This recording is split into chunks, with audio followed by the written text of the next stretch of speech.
Indonesian Grand Prix, and what a weekend we have in store as well. 6 Grand Prix coming your way in the space of 7 weekends from here to the end of November in Valencia, when the MotoGP World Champion will be crowned, and after that thriller in Motegi. Now only 3 points separate Pecco Bagnaia and Jorge Martin at the top of the standings. It's the closest title race we've seen in MotoGP history, and we're going to touch on that title race in a few moments' time. But before that, though, we need to talk some big news regarding 2024, because the 8-time world champion Marc Marquez has made arguably the biggest move in MotoGP history, from the most successful factory we've ever seen in the sport, who is switching from the Repsol Honda squad to an independent Ducati team in Gresini Racing next year. A massive move that is going to send shockwaves around the MotoGP paddock. Simon, first and foremost, thoughts? I think, like everyone, it's exciting. Probably like you were saying, one of the most exciting things that could happen, has happened for next year, because having Marc on such a competitive machine, even though it'll be a 1-year-old spec, which is still very good, he'll have a 23 machine in 24. He's still, I think, going to really stir the championship up, because everyone speaks about how talented Marc is. I think there's quite a few riders with the same talent, the ability. I think it's just he wants it more.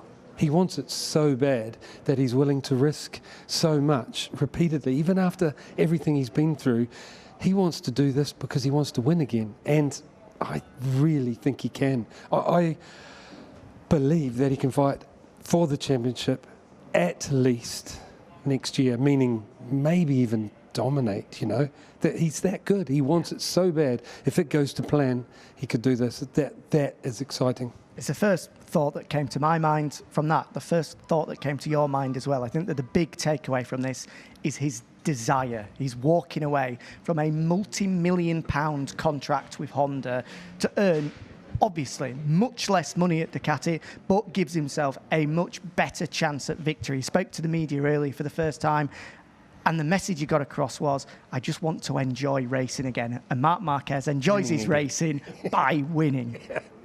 No, that's it. You've said it exactly how I feel as well. He is, after everything he's been through, because it's easy to forget, he's been through a lot. Those injuries, and before the injury, how good he was, through those injuries, and I really felt that he did everything to be ready for this year. The timing when he decided to have the operation, the preparation physically to get everything mended, to be ready to fight, and his bike wasn't ready. He was, for the start of this year, and it felt like he did everything possible to be ready for next year. And I think that was pretty hard for him. We saw him go through some horrible things, in Germany, for example. I really felt like basically at that point he'd been beaten into submission, because he didn't want to give up before that. And then, right, I'll prepare for next year. And then he gave, I think, Honda the opportunity at the Misano test, really hoped that they could give him hope to fight for the championship next year, and that didn't come. He went faster on the old bike. Then in Japan, the things that he brought, he said in his debrief, when I brought them up, they weren't what he asked for, and he's not using them for the race. I think it was all too much. It was final nails in the coffin. We're going to talk about what it means for Ducati and their key title contenders in a moment, but we're seeing here some of the major moments from his 11 years together with Honda, 6 MotoGP World Championships. Firstly, Simon, where does it leave Honda now? Oh, that is scary. Look, rather than that, I would like to say, just to keep everyone's minds thinking and open, that he's going to ride the Gresini machine next year. And that is 1 year on a satellite bike, not taking the same sort of money as he would from a huge manufacturer, obviously. And he can prove what he can do.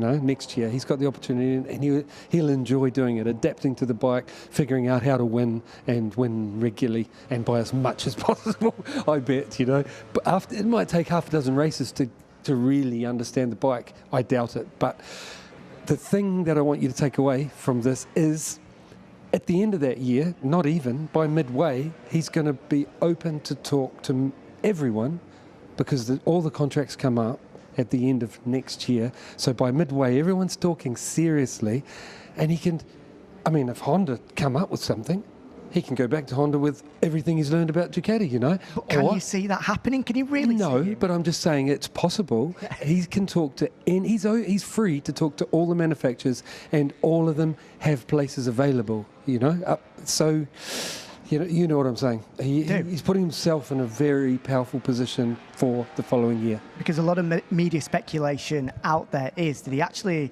did have the opportunity to move to Pramac on a 2-year deal, but refused that, opted to go for a 1-year option with Gresini instead, for that exact reason, to leave himself available. And a lot of the talk as well is that he's not going to be able to take any of his team with him, not Santi Hernandez, who's been his crew chief since his Moto2 days, nor his data engineers, or any of the mechanics that have been so much a part of Marc Marquez's success, for the reason that Ducati don't want them coming in, picking up the information and then going elsewhere with it. Yeah, but the other thing is, I would say Marc has been a huge part of their success, not the other way around. Well, you could. That's what I think. They've been a part of creating the team ethos that has allowed him to go out and dominate. But Marc's going to go to Gresini, and I imagine he's going to walk in the garage and,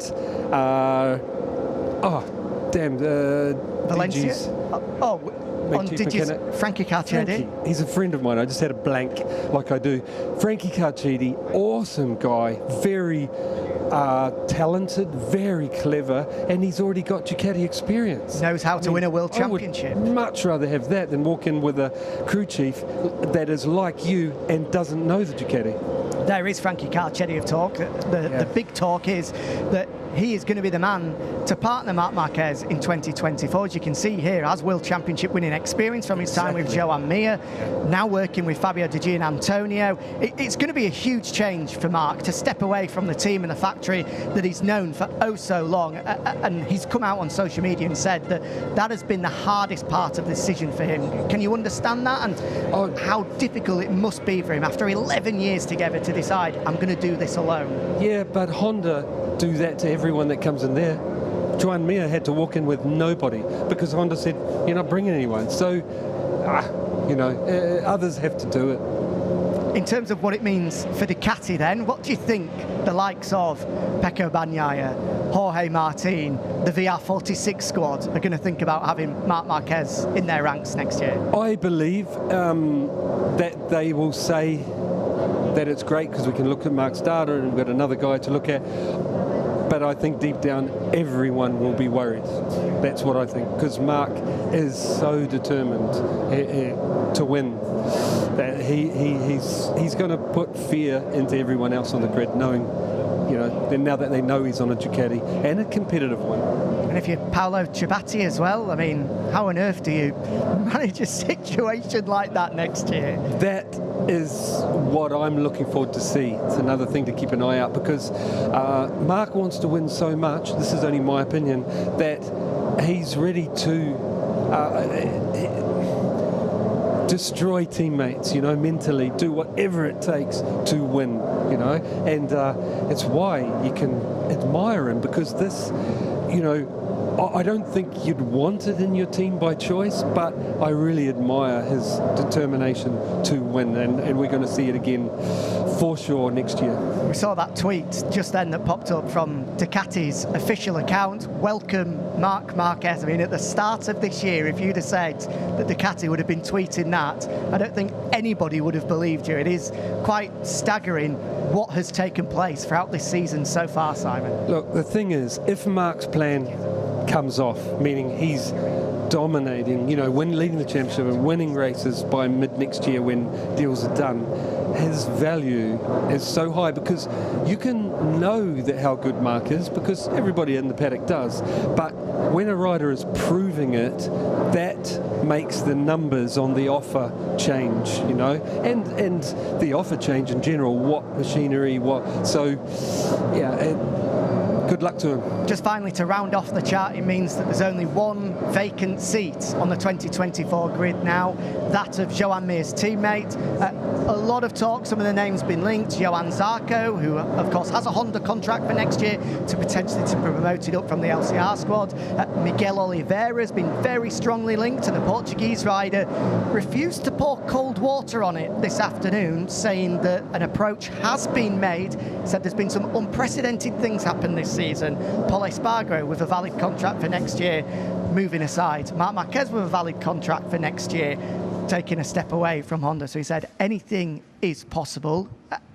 If you're Honda at the moment, who do you go for? Who's going to be the right man to lead them forward? I would go Miguel. I think that's what I would do if it was up to me, which obviously it's not. Miguel, I think he's absolute quality and he wants to be a factory rider. I know he walked away from Tech 3, but that's not the top position that KTM offered him.